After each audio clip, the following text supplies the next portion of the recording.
Seguimos dentro de la unidad temática número 6 del programa de Construcciones 1 con el tema de revestimiento, dando también un poco de continuidad con el tema anterior que fue revoques. Como concepto, el revestimiento es una capa de terminación final sobre un paramento vertical de una pared con diversas finalidades. Acá sí tenemos una gama un poco más amplia de finalidades si las comparamos con los revoques, porque tenemos también un grupo mayor de materiales con los cuales podemos realizar los revestimientos.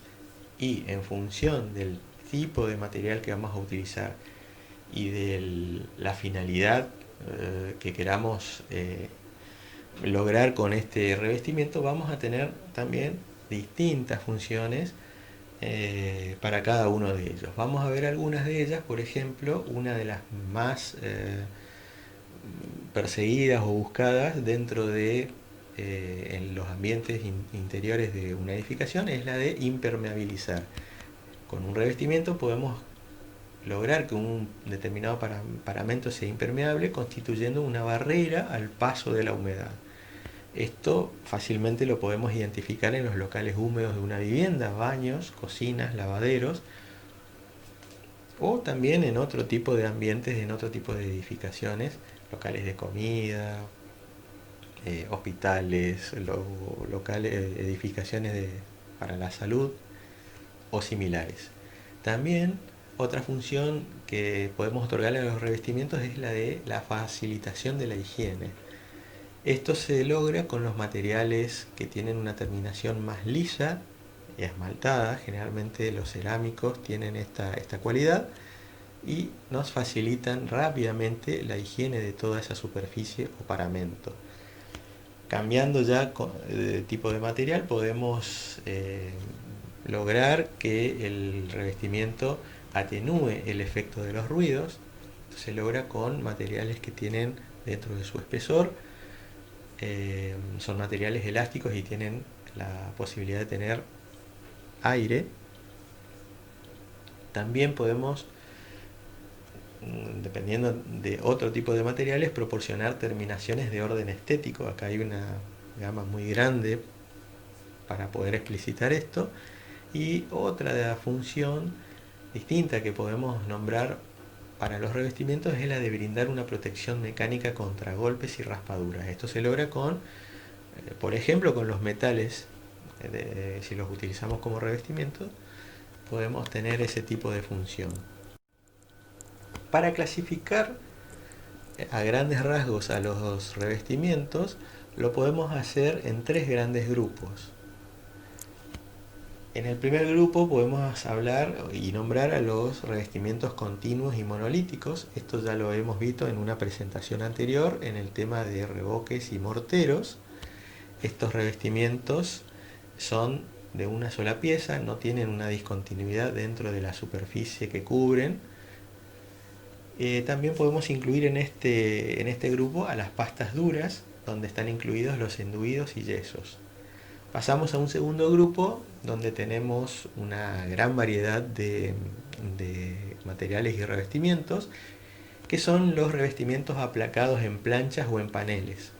Estos revestimientos vienen en piezas individuales, generalmente de forma regular, pero también pueden ser de forma irregular. Aquí podemos nombrar a los materiales cerámicos en general, que vienen en piezas regulares, pero de distintas formas y tamaños. Podemos hablar también y nombrar a los materiales pétreos, que a comparación con los anteriores tienen un poco más de dureza y además a veces un mayor espesor, y podemos encontrarlos o ejemplificarlos con mármoles, lajas y molones.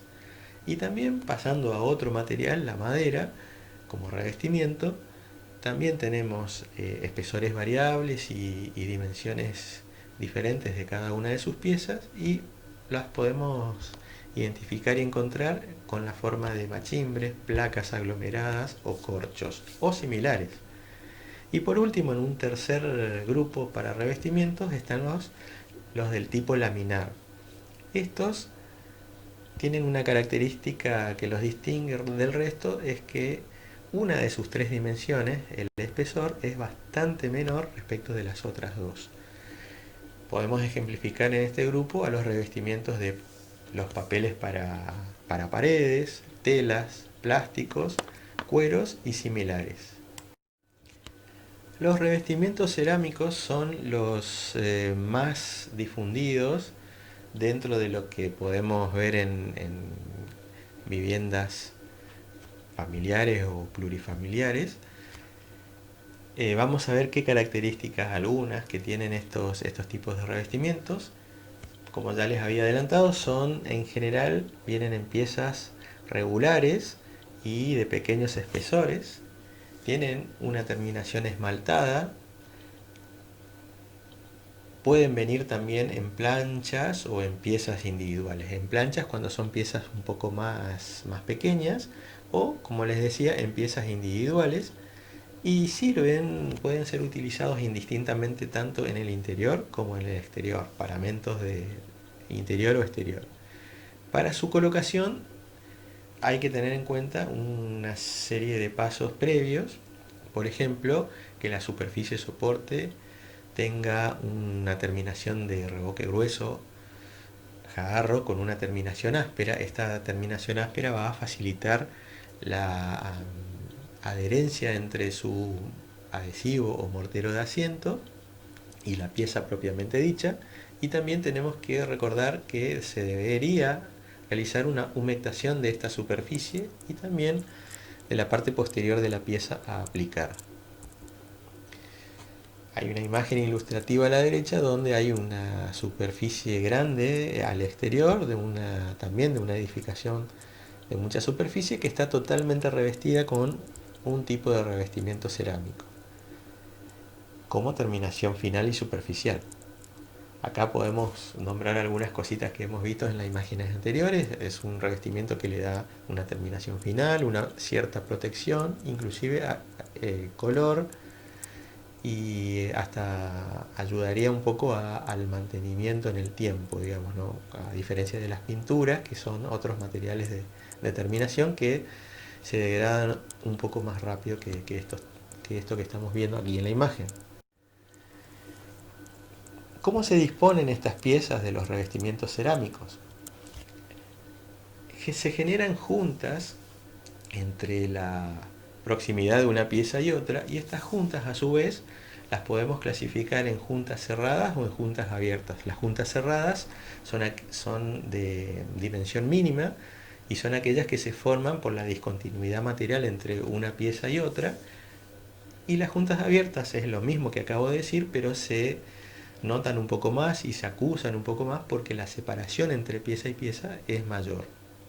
A su vez, estas juntas pueden ser del tipo rectas o trabadas. Esto lo vamos a lograr mediante, por ejemplo, las juntas trabadas, la discontinuidad entre las juntas verticales en la dirección vertical, o las juntas rectas son aquellas que tienen justamente una continuidad tanto en la dirección vertical u horizontal.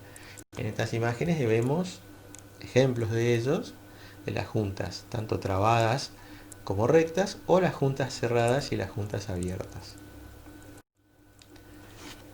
Para proceder a la colocación de los revestimientos de piezas cerámicas,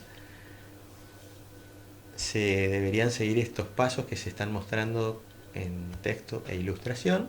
En primer lugar, para empezar a revestir un determinado paramento, se ubican en la parte superior o en la parte más alta del paramento a revestir algunas piezas testigos con una ubicación provisoria. Esa ubicación provisoria es para poder con una plomada lograr el aplome justamente de todo el revestimiento que vamos a lograr posteriormente. En la parte inferior se coloca una regla nivelada en horizontal que nos va a servir de guía para la colocación de la segunda fila o hilada de revestimientos, y así sucesivamente de abajo hacia arriba. Una vez que esa regla está fija y nivelada, se empieza a colocar la primera fila en horizontal En realidad es la segunda fila porque esta regla está ocupando el lugar de la primera fila, lo vamos a ver enseguida en una foto más de cerca. Y se muestra aquí en el cuarto lugar una sugerencia de uso de mortero de asiento para este tipo de piezas, mortero de cemento atenuado con una dosificación un medio 1,4 cal, cemento y arena, pero también hay que saber o tener en cuenta de que podemos recurrir a adhesivos especiales o específicos para piezas cerámicas en general. En las imágenes de la derecha vemos en corte, en un detalle, donde se grafica la ubicación de esta regla, guía en la parte inferior y sucesivamente hacia arriba la colocación de las piezas cerámicas. Posteriormente, ese espacio al retirar la regla guía se podrá utilizar o ocupar con un zócalo o con una pieza misma del mismo revestimiento que se está utilizando en el resto del paramento. Vamos a ver entonces una serie de fotos e imágenes. En la izquierda abajo, en la primera de la izquierda estamos viendo la ubicación inferior de esa regla nivelada que sirve de guía para la segunda fila y de ahí en más hacia arriba. En la imagen de la derecha ya estamos viendo el avance de una colocación de varias filas de revestimiento, pero también se está mostrando de que se está utilizando un adhesivo para adherir a estas piezas y además, como comentario, se está adhiriendo a una superficie lisa que en este caso son placas de roca de yeso. Por lo tanto es un adhesivo bastante fuerte, bastante más potente que un mortero normal tradicional. En esta otra serie de imágenes también estamos viendo un poco la colocación y ubicación de una regla guía, pero ya no en la parte inferior de un paramento, sino en una altura intermedia, porque ya vamos a ver que esto es el caso de un revestimiento para un local húmedo, una cocina, y estamos viendo la nivelación de lo que sería más a futuro la ubicación del plano de una mesada. También en la foto de la derecha se está viendo la colocación de distintos tipos de piezas de revestimiento con un adhesivo, en este caso sobre un mortero de revoque grueso. En una foto más de lo mismo, pero más cercano, estamos viendo tanto la regla niveladora para la primera fila del revestimiento por sobre el nivel de una futura mesada, una pieza cerámica y una guarda que no deja de ser un revestimiento, pero también está dentro del diseño y hay que ir respetando los niveles de colocación y las ubicaciones. En una etapa posterior de avance se está mostrando entonces cómo va quedando el revestimiento de las paredes, la nivelación en la parte inferior, la nivelación inferior que va a corresponder después con la ocupación del mobiliario y de la mesada o zócalo también. Esto mismo lo vemos en la imagen de la izquierda, donde ya está el amoblamiento sin la mesada todavía. Y fíjense que hay una franja entre el mobiliario y la primera fila de revestimiento que está reservado en este caso para un zócalo de mesada. En la imagen de la derecha es otro ambiente, es otro caso, donde yo les contaba que sobre un tabique de roca de yeso que tiene una terminación más lisa o menos áspera que la de un revoque grueso, también pueden adherirse piezas de revestimiento mediante la utilización de un adhesivo más potente y específico para este tipo de superficie soporte. Más de cerca, pero en el mismo caso, el revestimiento sobre una tabique de placa de roca de yeso.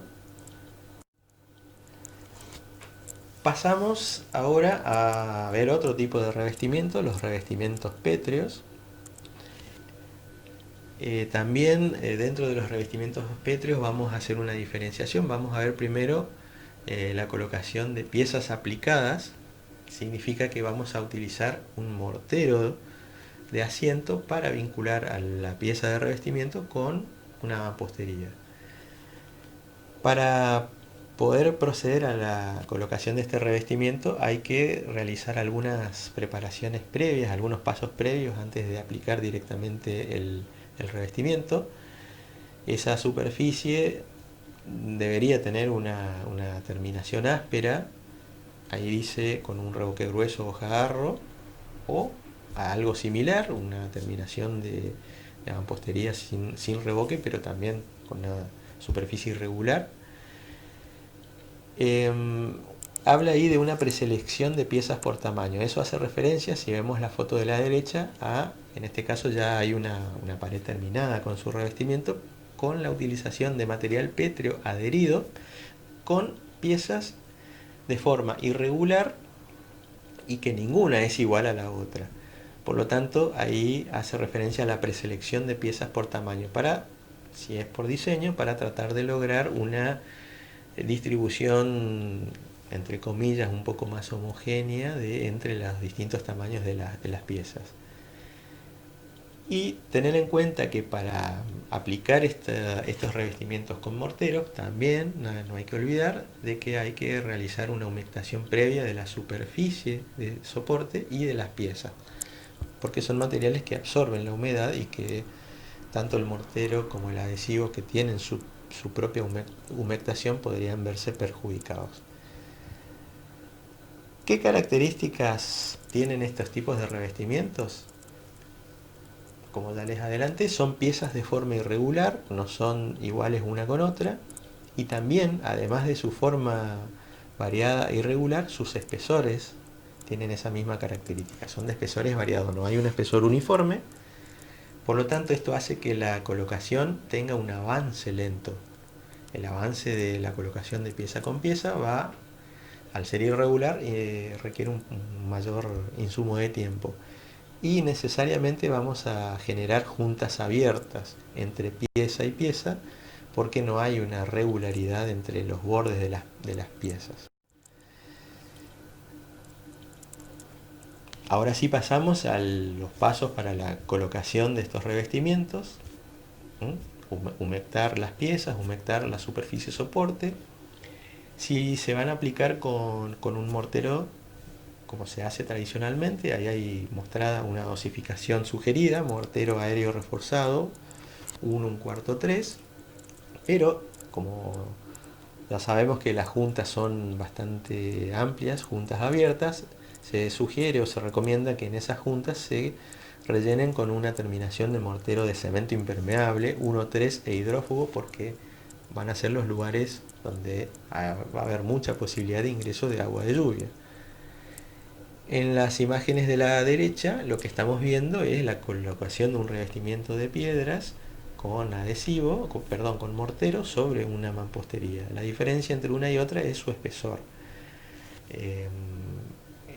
En función del espesor de las piezas un poco de mayor espesor se las denomina molones, y a las piezas un poco de menor espesor se las denomina lajas, pero no dejan de ser el mismo material y la misma técnica constructiva de colocación. Y en las imágenes de la derecha tenemos un muestrario de algunos diseños de terminaciones con tanto piezas regulares o irregulares, pero dentro del mismo material. Seguimos viendo otro tipo de revestimientos, en este caso los revestimientos de placas, y particularmente en este caso vamos a ver las placas para interior. Estas placas son de roca de yeso, con una terminación de cartón superficial. ¿Cuáles son las características de este sistema? Son placas que se vinculan, ahí dice se adhiere, pero en realidad se vinculan a una estructura metálica de soporte.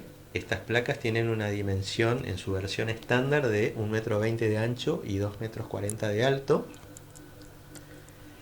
La estructura metálica ya la han visto en la clase de tabiques y mamposterías, pero la vamos a ver un poco más rápidamente porque ya las conocen. Están compuestas por soleras, que son los elementos horizontales, y montantes, que son los elementos en vertical.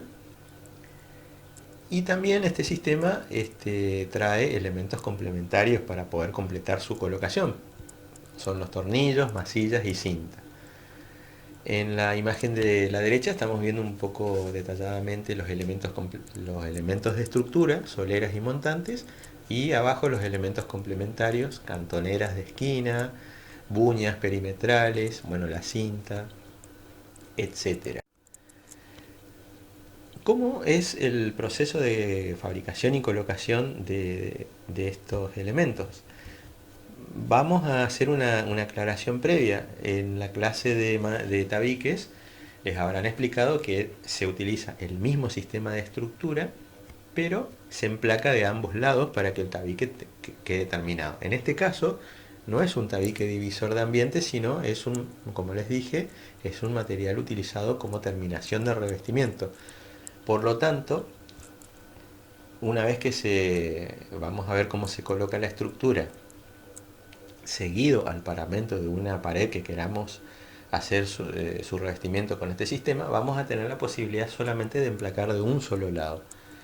Por eso cuando se lo usa como revestimiento se lo denomina medio tabique, pero los elementos son los mismos, las placas y las estructuras son las mismas que vieron en la clase de tabiques. Entonces, ahora sí, continuando, se ubican las soleras, solera inferior en vinculación con el piso y la solera superior en vinculación con algún, por ejemplo, entrepiso existente. Acto seguido se van poniendo las montantes a una distancia que tiene que ser un múltiplo del ancho de la placa. Recuerdan que les dije que es de 1,20 m el ancho de la placa, entonces estas montantes deben ir cada 40 centímetros. Perdón, sí, las montantes dije, no las placas, cada 40 centímetros. Una vez que se terminó de construir la estructura de soporte, se empieza la colocación de las placas. La colocación de una placa respecto de la que le continúa debe ser conjunta trabada. Eso se ve en la imagen de la derecha, donde la junta horizontal tiene una discontinuidad entre una placa y la que le sigue. Esto debe ser así para evitar que con los movimientos que pueda llegar a sufrir esta construcción se marquen fisuras tanto en horizontal como en vertical. Luego de que se termina la colocación de todas las placas, se debe encintar y masillar todas las juntas y también los puntos donde están ubicadas las fijaciones de tornillos. Y finalmente se realiza el enduido de la superficie para dar una mejor terminación final. Vamos a ver una serie de imágenes con lo mismo que acabo de explicar. En la imagen de la izquierda tenemos originalmente una mampostería, la cual, si bien ya tiene un revoque, se le está realizando un revestimiento con este tipo de materiales y de tecnología y de sistema. La estructura de montantes y soleras inferiores y superiores, y en la imagen de la derecha, ya avanzada un poquito la etapa de obra, se ve ya el emplacado. El emplacado, como les decía, con junta tipo trabada y a su vez en sus juntas horizontales y verticales, más los puntos de fijación de tornillos, ya están encintados y masillados. Eso le va a conferir a posterior, vamos a ver en las imágenes posteriores, una terminación continua de toda la superficie. En la imagen de la derecha vemos el mismo caso, el mismo lugar donde se está haciendo el revestimiento y donde una vez que se masilló y se lijó todas las juntas y fijaciones de tornillos, lo único que resta es realizar una pintura final, o como en la imagen de la derecha también sobre esa placa se puede llegar a volver a utilizar otro tipo de revestimiento un poco más liviano. Eso ya depende más del diseño y de la estética que uno quiera lograr, y depende del ambiente que estemos hablando. Pero con una pintura simplemente podemos realizar ya la terminación final. En el caso de la foto de la derecha vemos una terminación de chapa plástica adherida simplemente fijada, perdón, a la placa de terminación en la parte inferior. También podemos optar por otro tipo de revestimiento sobre la misma placa. En este caso es un revestimiento de madera fijado con tornillos, o una placa tipo cartón prensado que va adherida mediante un adhesivo a la misma placa que habíamos visto anteriormente, y finalmente alguna pintura que deseamos obtener o diseñar. Pero son todas opciones de revestimientos y determinaciones finales sobre cualquier paramento sobre placas. Otras fotos de otros ángulos, pero de la misma situación. Terminación de placa simplemente pintada o sobre la placa algún otro material de revestimiento más liviano. Hasta aquí hemos llegado al final del tema de revestimientos. Hemos visto hay muchos más para ver, pero en general podemos ver estos son los más utilizados y los más usuales en la construcción. Estamos a disposición de cualquier consulta y muchas gracias por su atención.